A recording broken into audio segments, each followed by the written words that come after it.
Hello, everyone, and welcome to Hit and Hustle from our sportsdaily.com. I'm your host, Ge Flammang, and with me, as always, is Jamie Uyeyama, Mr. Jamie University. It is Tuesday, May 13th. Yesterday, Notre Dame released their home TV schedule for 2025, so we are going to talk about that, and then we are going to get into recruiting again, talk about Notre Dame's dream class on the 2026 wide receiver group.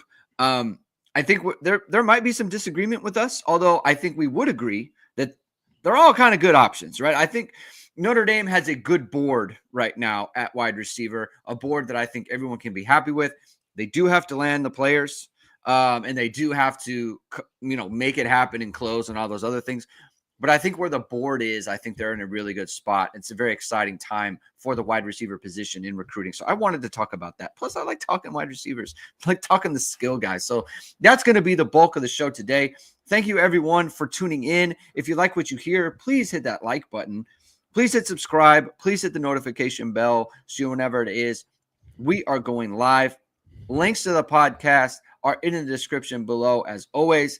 And the show is brought to you by ESQ Clothing, founded by Notre Dame alum Ge Wang. You've seen ESQ and all your favorite Notre Dame players and coaches with over a decade of making the best custom clothing available. ESQ will help you look and feel your best in 2025. From a perfect fitting suit or sport coat, shirt, or bomber jacket, or the perfect tuxedo for wedding season, check out Ge's amazing work at esqclothing.com. Book an appointment to upgrade your wardrobe today.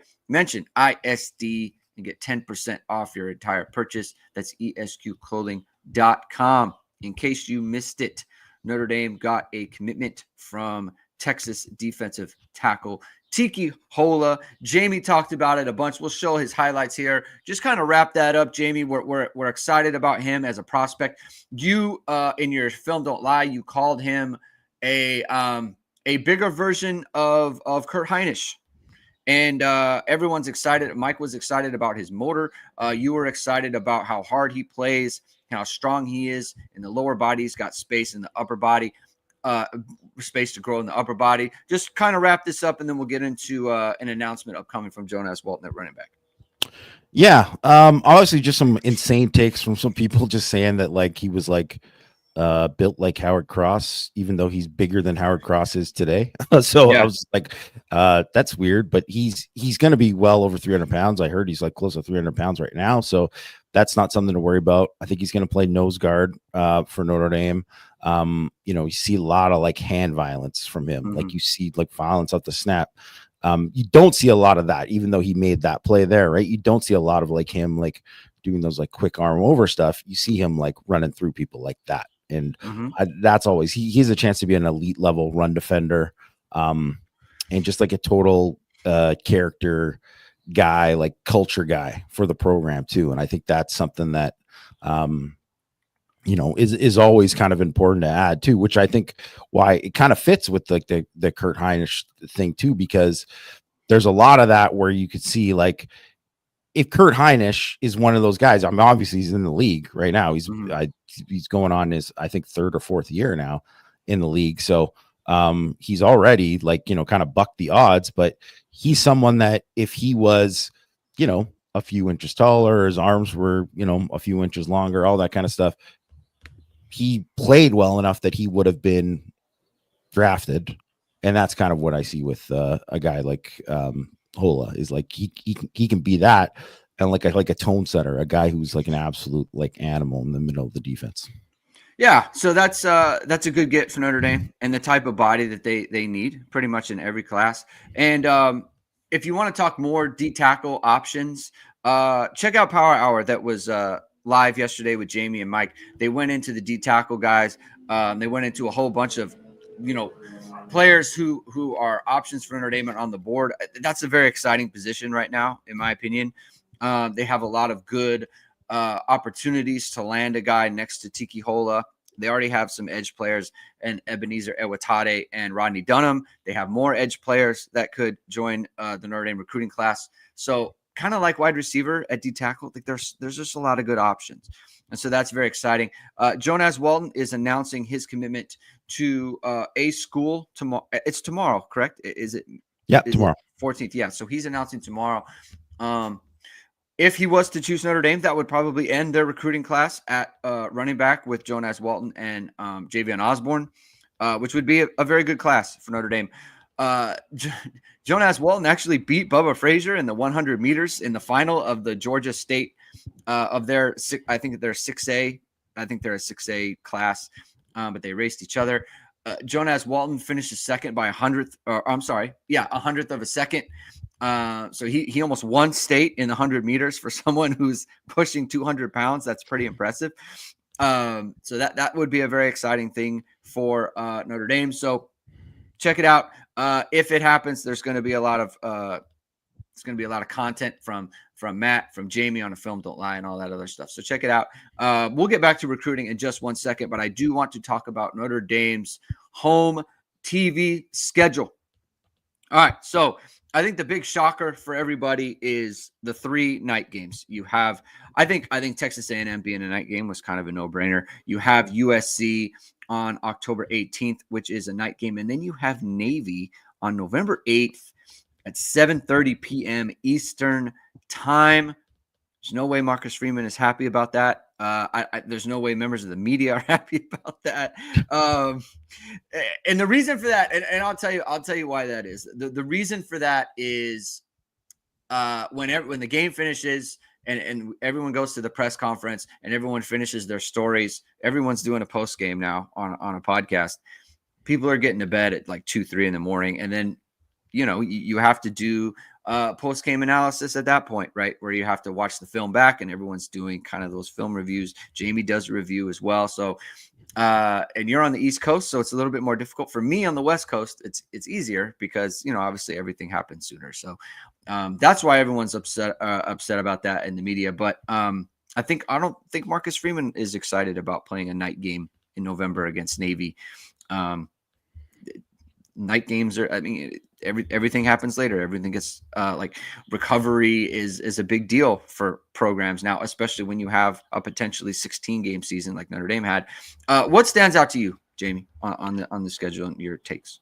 Well, I think like you said, the Texas A&M, everyone assumed that was going to be a night game. Yeah. Right away. I like how Boise State isn't the Peacock game, just because I think that has a chance to be one of the biggest games of the year, right? Yeah. Like Boise State very well could be, the group of 5 representative again for the CFP. Do you like them to be a good team after they lost Ashton Genty? Well, they're bringing back almost everybody else, right? Mm-hmm. So that's the one thing. I think they're going to be good, but I wouldn't say they're a good program, period. Yeah. So whether or not they're going to be, I don't think it's anywhere close to a lock that they're going to be that group of 5 team that gets in for sure.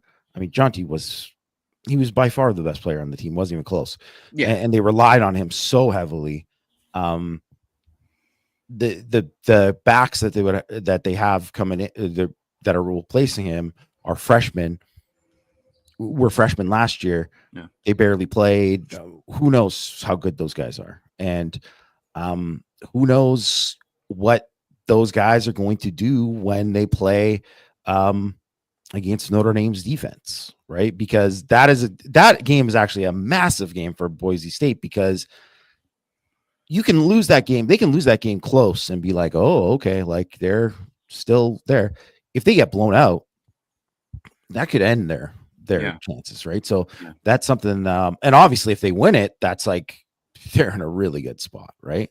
Like you might even, if they win that game, they might even be able to like lose another one and still get in, right? So that has it has huge ramifications there early on. I was thinking about this Navy game, obviously, and it being 7:30. Obviously, that's dictated by NBC and what they're getting, because usually that's the Big Ten game. So I haven't looked at what the Big Ten slate's got to be bad that weekend. That's basically what it's got to be. Like they don't have enough good games that weekend to make that a game. Because I think I heard Penn State, Indiana was that week, and it could be something. Fox gets first pick, right? So they don't get the first pick to make that their game. I think they get the second pick. maybe even the third pick or whatever, because CBS also has Fox has the noon game, noon Big Ten game. CBS has the 3:30 Big Ten game, and then they have NBC has the prime time. So I don't even know like what it is for that. Like they're looking at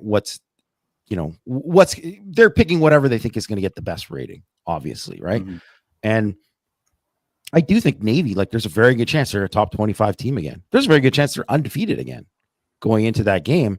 So that could also be like another big game like that. Those Boise State and Navy are two teams. You love Chronic. You're all in. He's awesome.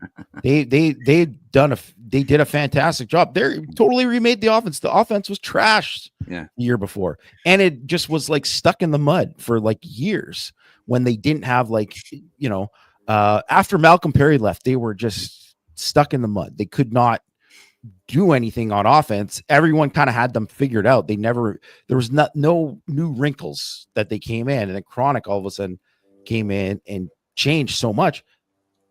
Maybe people will figure it out more this year. That's always the case, but they could bring back Blake Horvath, who is, I think, the most explosive runner that they've had. Also did a pretty good job passing. They got a lot of guys coming back, so I think they're going to be pretty good again. And, the AAC is bad. It's not a good conference. So there's a very good chance they could run the table and then be undefeated in that game. And that could end up being, another game with CFP implications. Right. So it's weird because I mean, has Navy ever played a night game at Notre Dame Stadium? I don't think so. They've had games. They didn't start at night. Yeah, they've had games that they ended at night, right? So, I remember the '97 game was dark, like the dark at the end of the game, and the '99 game was dark at the end of the game. I mean, like dark, it's nighttime. So, oh man, that '97 game, Jesus, that would have been one of the worst losses in the history of the program. Yeah, so I don't know that they've played at Notre Dame at night though. I think that's a new thing. I don't know. It seems. I mean, obviously it's an NBC thing, right? Like there's not really too much to go into. But factoring in though is there was a question about away night games. And so what do we think those are going to be? Isaac K asked, do you think they will have to play any away night games, maybe Arkansas? I think Miami is pretty clearly going to be at night. Any others? It is at night. Yeah. I think any others, do you think? I mean, Arkansas is possible, right? Depending on what their record is, that could always be a night game. I mean, I feel like Notre Dame always just gets put into these games at night because they're usually good. And if the other team is just anywhere near close to good, they want to push that to later on. But does anything stand out to you as an option beyond Miami? I don't think that Arkansas game is going to be at night, just because that is usually like a weekend where they're kind of into the SEC schedule more. So there'll probably be like more of a marquee matchup that ABC wants to put there at night. So I think it'll probably be an afternoon game, maybe even a noon kick, to be honest. It could be. But now that they can put those SEC games on ABC at night, the only way that like BC or Pittsburgh are going to be at night is if that's like an ACC network game that's going to be at night, right? Like, so, or I mean, I guess there's a chance it's like ESPN2 or something like that at night, but like, I have a feeling that those games won't be, but if one of those are at night, that's where it kind of gets dicey with that schedule, because you're going to play USC at 7:30 at night. And let's just say BC is a night game. Then you go on the road to BC at night. Then you have Navy at night. Yeah. And then Pitt probably wouldn't be also at night, but like having all those night games in a row it's tough. It's tough. So you kind of hope that they're not. It's just, I don't think there are too many other games that are set up that way, and I just don't see like Arkansas is a very like kind of tumultuous kind of situation where like, I mean, they might have to overturn this. That could be like a game where like, hey, they need to win this game for the staff to stay. Like it could be like that. Yeah. That's kind of where they're at right now. So I think it's one of those things where I doubt that doesn't normally equate to that being like a primetime matchup. Yeah. Jacob Paulus is popping in to say hi. He's got a 9-hour drive on Thursday, so he's saving all the pods. Godspeed to you, Jacob. You're a frequent listener to the show, frequent attendee of our streams. So look, man, good luck.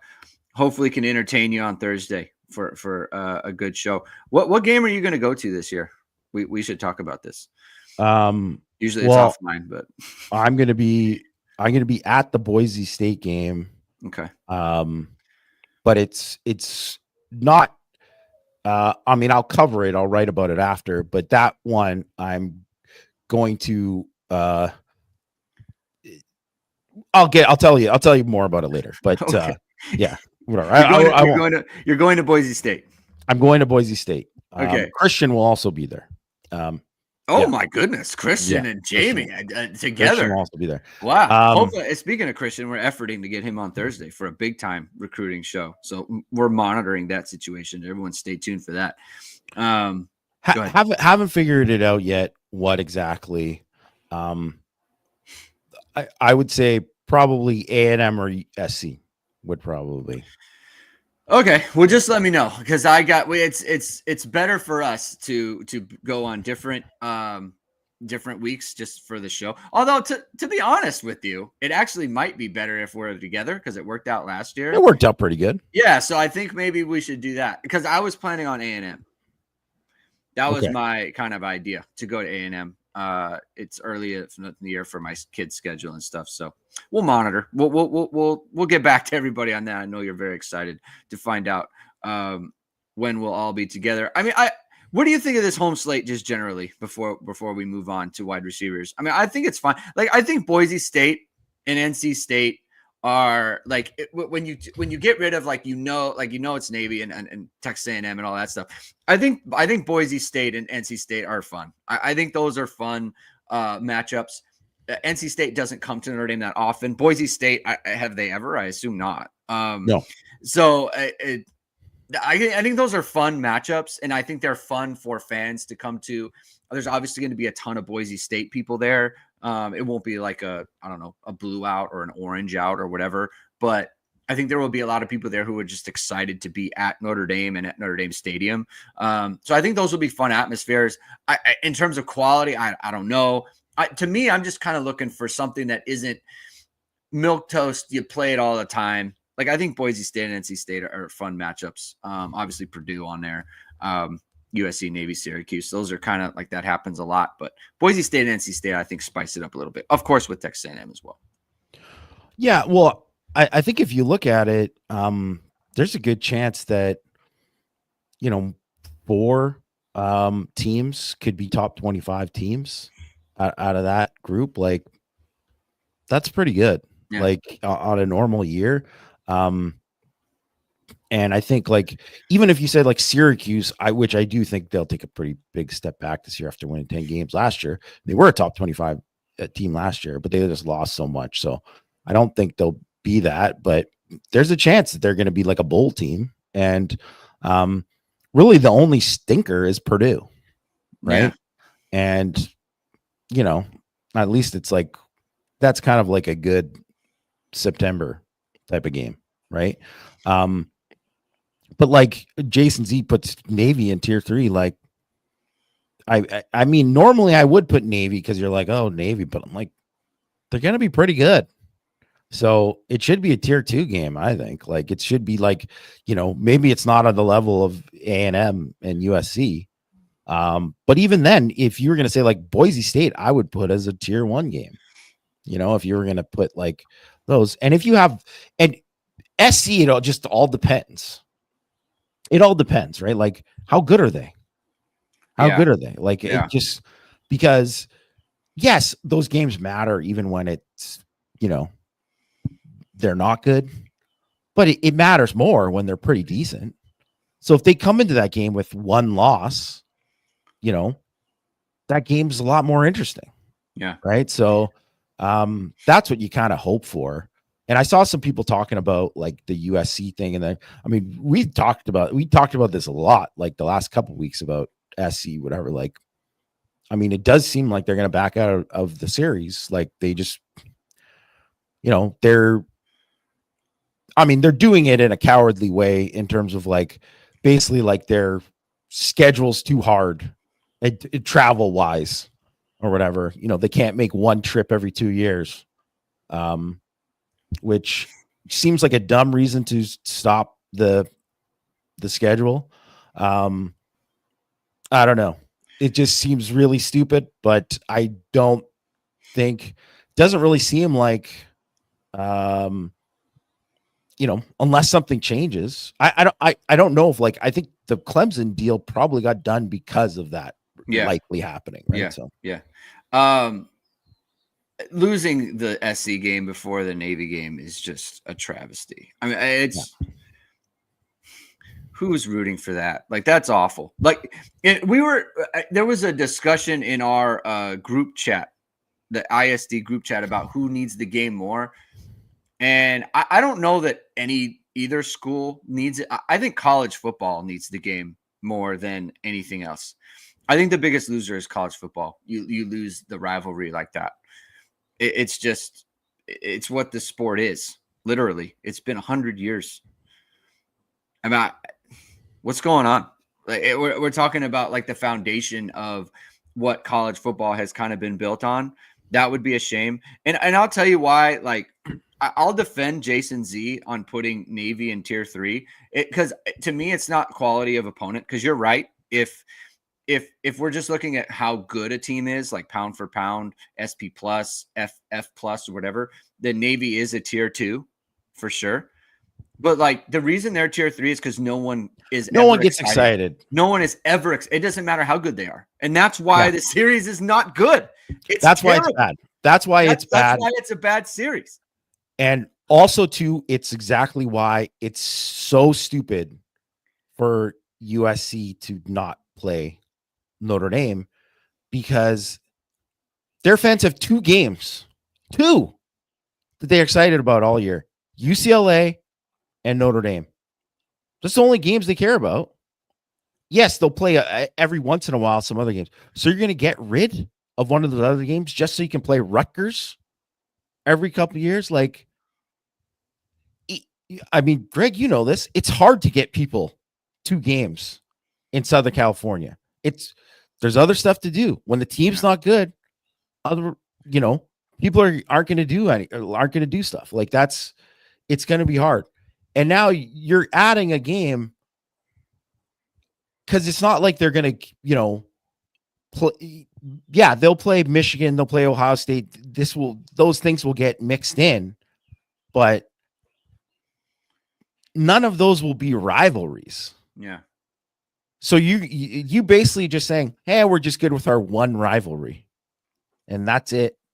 And no one's going to care about these other games. Like, it just seems like a bad business decision. Yeah. But I don't know. That's me.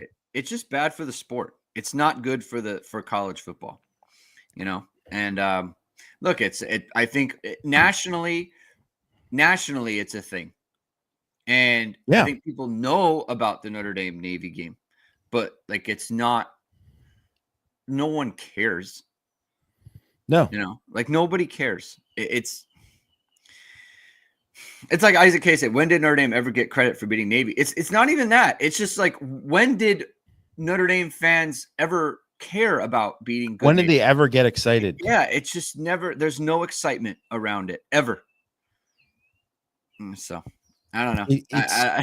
And it really is, even though like you could say, when did they get, well, they kind of got credit for beating them last year. They did. Yeah. The committee did give them credit. Yes. Which is fine. But it's still one of those games where there's just, we talked about in the chat well, who gains more or who loses more from dropping that rivalry? Notre Dame would gain way more from dropping. Like, it would be devastating to Navy if Notre Dame was like, and Notre Dame would be like, nah, whatever. Like, I don't know. I mean, there's a select number of people who were in the Navy who were also Notre Dame grads or whatever. Like, that would like, oh man. And that's the list. That's pretty much it. Well, it's just like when are we, like, now we're catering to people who are interested in, it's like all the tradition and like the OFD guys to say like the Wookiee life debt of it. It's like, dude, the USC's in the Big Ten now.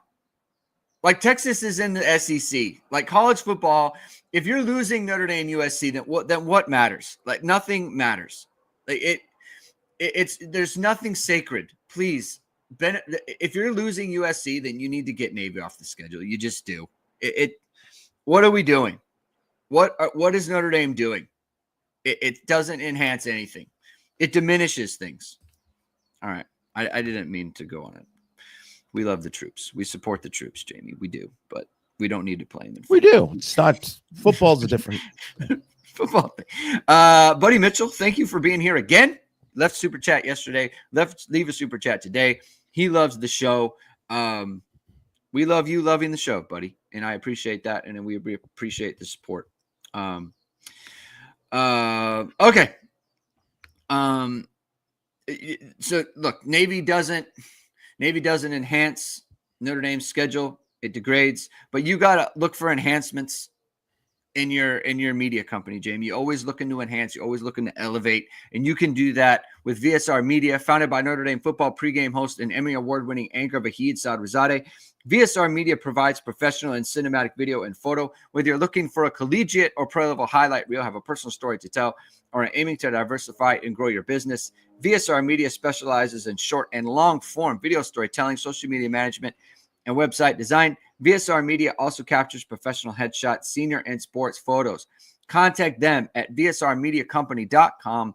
Mention Irish Sports Daily to receive 20% off your first project. Visit them online or give them a call at 574-800-9106. Let's talk some wide receivers, Jamie. Let's talk some wide receivers. Notre Dame has Dylan Faison in fold already. He's been in fold for a good amount of time. We like him as a prospect, right? We like him as a field guy, similar to his brother. He runs like his brother. He's bigger. We think he's a better football player at this point in their careers. When Dylan's in high school and Jordan was in high school, so we like that. Notre Dame does need to. They need to grow, obviously, and they're after a bunch of good prospects. Who do you think is the best boundary prospect at this point for Notre Dame that's currently on the board and likely for them? Because there's two names I think we can go with here. I mean, probably Kadyn Finley. I'm not 100%. You think you like Kadyn Finley as a boundary guy? I mean, I think he can play boundary. Like, okay. I don't think he's like 100%. Like, I think he's probably a guy who can probably line up all over, right? I don't think he's like a definite boundary, but I definitely think it's possible he plays the boundary. What about his game do you see? Because he's a smaller stature guy. What do you he's 6'2". He's 6'2", right? So he's not like that small. Like, I think like I think size-wise, he's fine, and he's gonna be a big kid. And yeah. I mean, his dad was a friggin' tight end. So that's a true fact. Was a tight end. I mean, I would say that because like but it's a little bit like, where you say like Jaden Greathouse. Jaden Greathouse has the size to be a boundary, but he's better suited as like a big slot, which he is, right? So, and that's the guy that you probably compare Finley to the most. But I definitely think Finley couldn't be an option there. Like, I think that's a possibility with him. I don't think that there's anything about like his game that would make me think that he couldn't play there, right? So I like him a lot. I think he's in terms of who is the realistic guys on their board, I think he's the best guy left on the board. I would agree with that. I would agree with that, and partially because like you see him on the boundary here running the post. I think that there's the versatility aspect to him. I think you can make a case for him at all three, and I don't know that that's true of their other wideouts here, right? Realistically speaking, and like could be excellent at all three. Like I think that's where Kadyn Finley kind of separates himself from everybody else. So I think he's the most important receiver left on their board. I think there's a little bit less juice on him just because he's been a bunch, and the recruitment isn't moving very quickly, which is fine. And there's other offers went out, so people are kind of looking at other players. But he is, to me, he remains that prospect that it's important that Notre Dame lands him. And obviously he's a Texas legacy with his dad. And Texas is hard after him, so that's going to be a tough pull. Notre Dame's been very successful in Texas, this cycle, right? They've got a number of Texas guys in fold already, and they're after a bunch of others as well, including at this position. But so that it's important that Notre Dame lands him. You've got it was put in the chat by Ryan on Brian Williams Jr. Where would you kind of put him in the vis-a-vis him and Fitzgerald? I mean, I think to me, I mean, I know I said that Fitzgerald, I would take, Devin Fitzgerald, I would take him over him. But to me, it's like you'd kind of flip a coin of which guy you liked a bit more. Like I think that Williams obviously is taller, and he's got more measurables, like in terms of like his verified testing and stuff too. He's a 31.4 vert, 9.7 broad jump. I think he's got good feet for a guy, his size, long strider, smooth, good hands. I mean, I think you'd probably, I think he's massively underrated, right? I think he's massively underrated. And I think he's, someone that I think is kind of the perfect body type that you would want there. Right. So, I like him a lot, but I also like Fitzgerald, right? Like I like Fitzgerald and I thought it was good that they offered him, right? Like I think the only thing is I would say Williams to me looks faster than Fitzgerald. And that's the kind of like the one thing where I would say like he's just a little bit of a smoother athlete. Williams is than Fitzgerald, but I think both of those guys just like, well, some of the stuff you see specifically with Fitzgerald is like adjusting to the ball, just body control, stuff like that. Where, you'd like to say that you're not influenced by like the fact that who his dad is, but I mean, how much do you rate that? Because there's no way that I can overlook it. Like I think it matters. It matters. It matters. It matters. Anyone saying it doesn't matter is like just flat out wrong. Yeah, and you can see he's got juice after the catch too. Like he's not slow. I'm just saying that what's his face is more of a long strider. That for sure. So it matters. It 100% matters, and there's just it is one of those things where Tom Haberstroh, who's a basketball writer, and he was writing about the NBA draft, and the players that are most consistently rated are the ones that had dads who played in the NBA. They're the ones who get consistently underrated, probably because some of those guys get compared to their dad, and maybe not favorably, right? Because especially too when you're like, your dad is an all-time great, right? He's a Hall of Famer. Well, maybe that guy's not going to be a Hall of Famer. Just because the guy's going to be a Hall of Famer doesn't mean he's not going to be a really good player or an NFL player, right? So, not everyone becomes Steph Curry, right? Where his dad was Del Curry, right? Who played in the league for a long time, but there's a reason why there's a lot of these guys' kids end up playing at a high level. Look how many guys for Notre Dame it's been, right? Mm-hmm. And I would say too, Chris Sable. This is hilarious that Chris Sable just showed up for the wide receiver episode, because no one likes the wide receiver talk more than Chris Sable, but not the former Reds guy, unless it is the former Reds guy. We can't confirm it. It isn't. We can't confirm or deny that it's the former Reds third baseman, known for his goggles. But I think that if you look at where there's just so many guys that you look at it, and there is a lot to be gained, and it's not just genetics, right? It's a lot of like, definitely like you pick up like work habits and how to be like, when we talk about this guy's a pro, this guy knows how to handle stuff, all that kind of stuff. And it's makes those guys, I think too, where some of these guys too, you can see like, hey, where maybe they're not hitting the ceiling yet, because you're like, some of these guys, if you look at a lot of them are like late developers. Bryce Young was a late developer, right?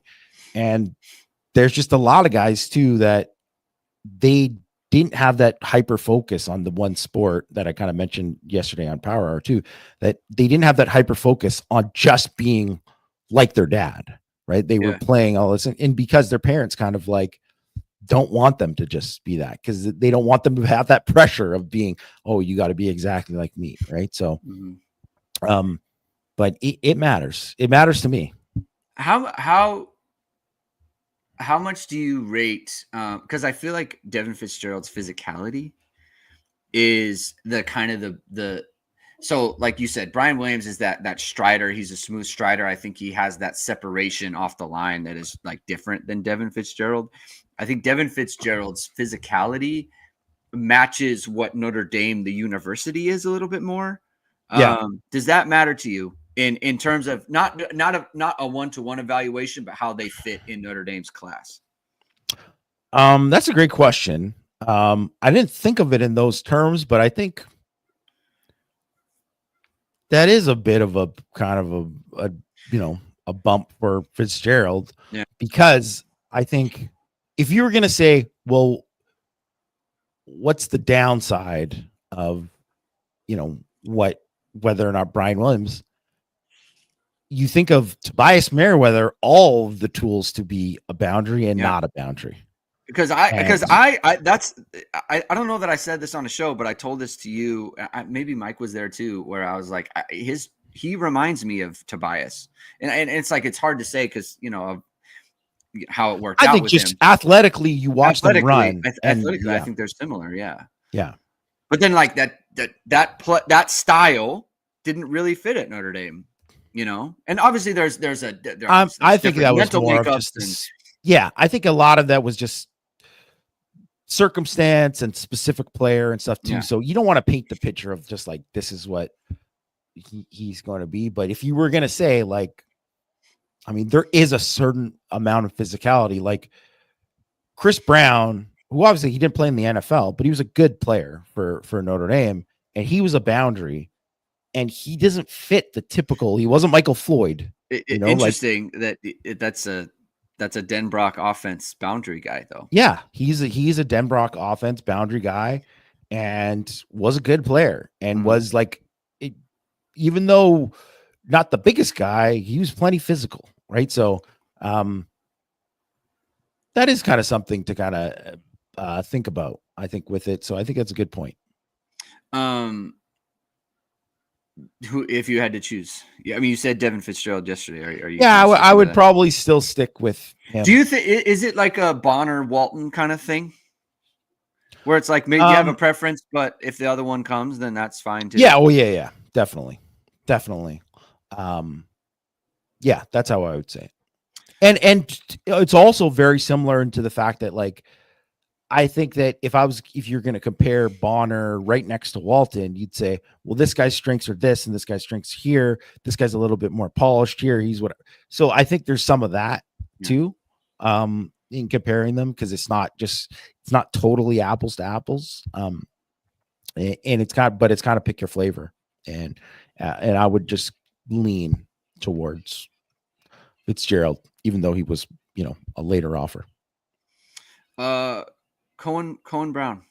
He was a decommit from USC. He's got a 10.69 100-meter time. It's sort of similar to Walton in that he doesn't necessarily play that fast, but he doesn't play slow. It's just like when I watch him, it's like he's a 10, like sub 10.7 Yeah. guy. Like I didn't think that. And it's interesting. Like I feel like if you told me, like, watching Mason James and watching Cohen Brown, and you told me one of these guys runs a 10.69 and one runs a 10.86, who do you think it would be? I would switch the players, even though Mason James has the slower 100 time. But Cohen Brown, speaking of him, he just set his official visit for Notre Dame. I think it was June 13th that Matt reported. So he's going to be visiting Notre Dame on an official capacity in mid-June. He's out of Texas as well. Let's talk about him. This is one where I'm probably higher on him than I think either you and Mike were. Not that you're low on him. I'm quite a bit higher on Cohen Brown. Do you think this is like slot or bust? Do you see him as like having field? And are you kind of taking him out of the, like, I don't really see a boundary type because he's a little bit smaller? Yeah, no, I don't see him as a boundary. I think it's either slot or field. So I mentioned Elijah Burris, like, it's a little bit similar to that, right? Where, interesting. Same kind of thing. But I would say, because, okay, that's a perfect example. You see, I mean, he's running away. He's scoring, he's putting 6 on the board there, but that's not blazing. That's not, it doesn't pop the way when you put Mason James tape on and you're like, oh, like, this guy's just like that giddy up is just a little bit more. But I mean, you see catches like that, and you see, like, he's a really good receiver. Like, there is, like, and you see him adjust to the ball in the air, adjust to back shoulder stuff, like adjust to kind of catching it over his shoulder. That is just really skilled. And that does matter, right? That definitely does matter. Like, he's definitely, like, you wouldn't put him in the same kind of speed conversation as, a Bubba Frazier. But in terms of, like, who would be more ready to play early as a receiver, not as a gadget person or whatever, but like just as a receiver, I would think Cohen Brown's probably a lot more ready. Yeah. I think I kind of see, like, TJ Jones a little bit here. Yeah, who was my Burris comp that I comped. Oh, interesting. Yeah, so yeah, that's interesting. So watching Brown, he's kind of similar to Walton in that I can see why they run what they run, but the thing that they don't have is, like, elite, that acceleration, which is, like, some guys, they can accelerate and they can't hold their speed. Like, they just they break down. And the 100-meter race is an endurance race. And so they slow down too quickly, right? And so people catch up to them. Like, I think Brown and Walton are the guys where it's like they hit their acceleration and they can just hold it. They have the ability to hold it for a lot longer, and that brings them to a good time in the 100-meter race. I like Brown, the football player, and to me, it's like it's Kadyn, Finley, and then to me it's Brown. I really think he'd be a good asset to this class because of the fact that I look at him and I think that is a good football player. And it's not that these other guys aren't. And again, I feel like it's very similar to it's like gimme Walton or Bonner kind of thing. Like, I feel like there's a lot of that here. If Notre Dame ends up with Braden Robinson and doesn't end up with Cohen Brown, I personally want Cohen Brown in the class. But if it doesn't happen, like, as an analyst, it's like, I think that's okay, because Braden Robinson has, like, special speed. I mean, he ran a 10.4 as a freshman. It was wind aided, so it's like with zero wind. I actually did the calculation. It's like a 10.62.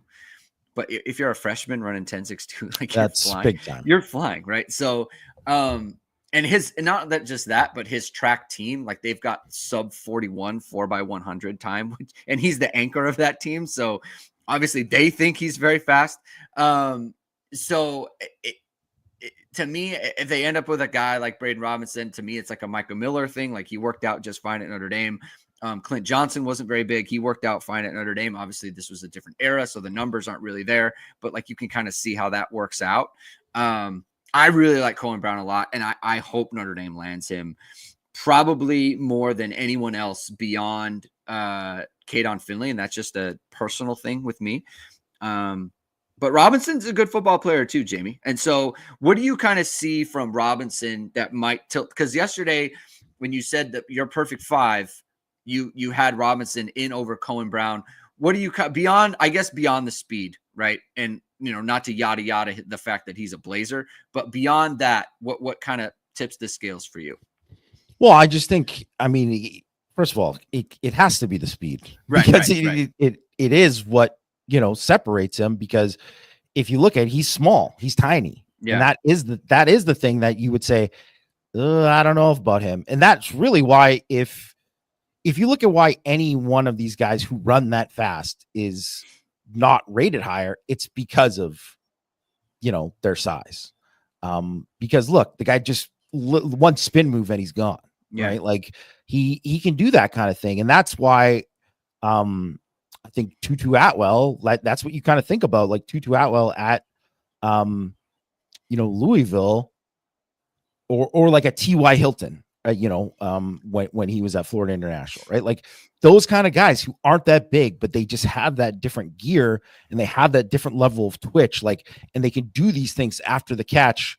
Or you're thinking about like Tez Johnson at Oregon, where I don't think that he is going to be a guy who I think is a dominant receiver, but if used in the right way, he could just open up so many things in your offense if you're going to do it, that you have to kind of account for him because it's just a different level, right? So, and I totally would get to why you would have a preference of Brown over him, because like you said, I do think there is a higher percentage chance of Brown being, a better receiver than Robinson, in my opinion, just because of the size and just some of the other things. I think he's more polished as a player. So there's a lot of reason for that. But then at the same time, I just kind of think where Notre Dame is in a spot where they don't have enough speed in general, like really like game-changing type of speed. Yeah. And that's something that they just been missing. And when if you can add him and Bubba Frazier and you just say, well, we're just going to insert these guys. And what are the odds that both those guys are going to hit? Probably not great that both of them will, but if you take two, probably one of them is. And, and that is really going to be really, really important. And I just think we always talk about explosive plays are just so huge in football, and what it means and why they matter so much. And I just think when you get that kind of speed, it's just one of those things, like, especially now when we're talking about like 105, you get these like extra scholarships. Yeah. I mean, those are kind of exceptions you would look for. Yeah. Like Chris Sabo says, can't take Robinson, Brown, and Frazier. Yeah, you can. To me, get fast guys in your program, please. And I'm sorry, like I watched Isaiah Bond at Texas. I watched Matthew Golden at Texas. I saw them play together. DeAndre Moore is another receiver there. 6 foot and under, all these guys, and they're Blazers, and they're I would take that. Give me those three at Notre Dame, and let's go win. Who cares if they're all slots? Like Matthew Golden is short. It worked out. Like, get fast guys. Get fast guys. And just to the point that you just said, you have 95. Notre Dame's given out 95 scholarships now. I don't understand. You never. To me, you never turn away speed like that, ever. Find a reason. Find a way to get them in your program. If you can have a class with 3 sub 10-7 receivers in it, it's a no-brainer. I don't care how small they are. I don't care if they're all slots or whatever. Notre Dame's biggest problem is that they can't stretch teams vertically at wide receiver. It's been a problem for a long time now. Yeah. Go. It's look, 5'11" is not too small to me. It just isn't. I can't. I refuse to believe that. And especially if like you have Kadyn Finley who's 6'2", you have Cohen Brown who's 5'11".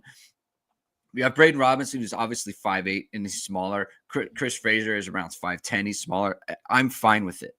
Get fast guys in your program, please, and go. Right. I can't. This is like not. I can't deal with that. It's just completely irrational. So okay, let's go. You gave your 5 yesterday. If people weren't in the chat or they weren't listening or they missed the show for whatever reason, who are your perfect 5 right now? Notre Dame has Faison. They have Bubba Frazier already. So if there were 5, to me, I'll take 6, but whatever's good. Give me your 5.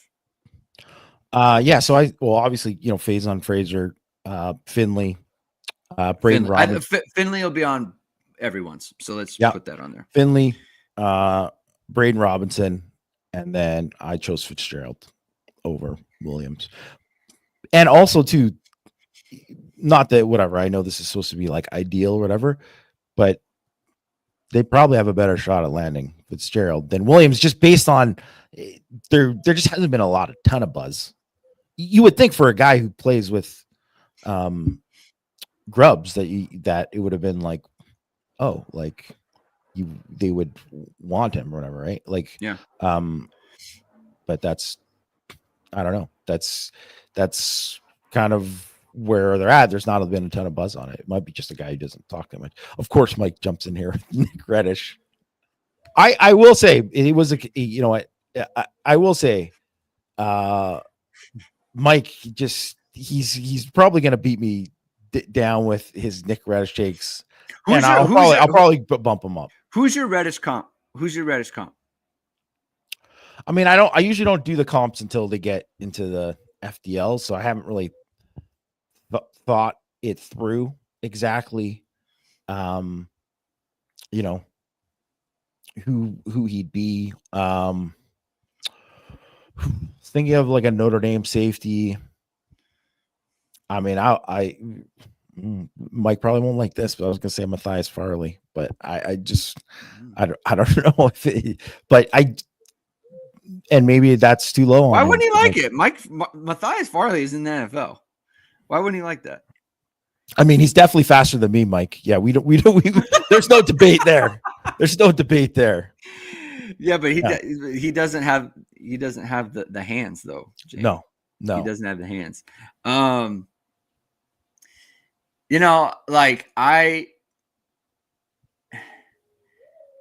comp was like Nick Coleman.